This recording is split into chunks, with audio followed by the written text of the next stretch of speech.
Mobile phone से आप अपने दोस्तों से सीधे बात कर सकते हैं। पर अगर इसी मोबाइल फ़ोन पर आपको ऑनलाइन कुछ खरीदना हो, तो आपको एक बिचौलिए की ज़रूरत पड़ती है, जो विक्रेता को गारंटी दे पाए कि आपने पैसे दे दिए हैं।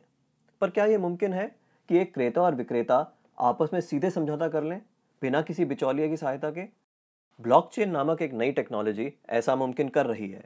ब्लॉकचेन को आप एक वितरित डेटाबेस यानी डिस्ट्रीब्यूटेड डेटाबेस मान सकते हैं, जो कि एक दो कंप्यूटरों पर नहीं, हजारों लाखों कंप्यूटरों पर प्रतिलिपित है।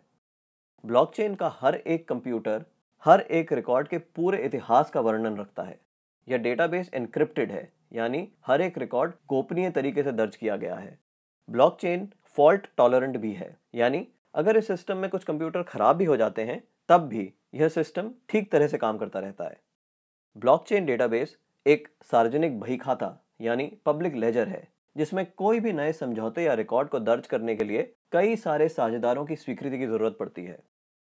इसको हैक करना बहुत मुश्किल है, क्योंकि ऐसा करने के लिए हैकर को एक ही क्षण हजारों कंप्यूटरों को एक साथ हैक करना पड़ेगा। यह कारण है कि हम ब्लॉकचेन को एक सुरक्षित टेक्नोलॉजी मानते हैं।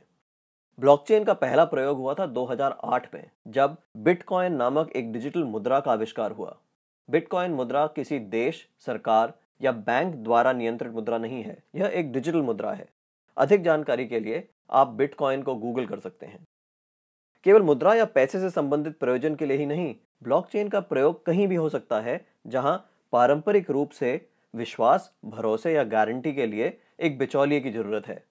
जैसे वह सभी सौदे जिनकी आज नोटरी पब्लिक या किसी सरकारी संस्था को पुष्टि करनी पड़ती है। मान लिया जाए कि आप एक मकान खरीद रहे हैं। आप चाहेंगे कि इस सौदे को सरकारी रजिस्ट्रार के यहाँ दर्ज किया जाए, ताकि आपको एक सरकारी दस्तावेज मिले जो साबित करे कि आप उस मकान के कानूनन मालिक हैं। पब्लिक रजिस्ट्रार केवल इस सौदे का एक सबूत दे रहा है, और ऐसी संभावना है कि भविष्य में पब्लिक रजिस्ट्रार का काम ब्लॉकचेन टेक्नोलॉजी कर दे, क्योंकि उसमें दर्ज सौदे की भी उतनी मान्यता होगी जितनी आज रजिस्ट्री सर्टिफिकेट की है। सार्वजनिक होने की वजह से इसमें घपले की संभावना भी कम होगी। ब्लॉकचेन टेक्नोलॉजी के उपयोग के कई और संभावित उदाहरण हैं। जैसे किसी सरकारी योजना के अंतर्गत यदि एक गरीब आदमी को कुछ वेतन मिलना हो, तो ब्लॉकचेन टेक्नोलॉजी से उसको वह रकम सीधे उसके मोबाइल फोन पर दी जा सकती है। या अगर किसी प्राकृतिक आपदा से ग्रस्त लोगों को नुकसान भरपाई करनी हो, तो उनकी सहायता राशि सीधे उनके मोबाइल फोन पर दी जा सकती है। इससे भ्रष्टाचार भी कम होगा। शिक्षा में भी ब्लॉकचेन का इस्तेमाल हो सकता है। कागजी डिग्री के बदले छात्रों को ब्लॉकचेन आधारित डिग्री दी जा सकती है। इससे जाली डिग्री की समस्या का भी समाधान हो सकता है।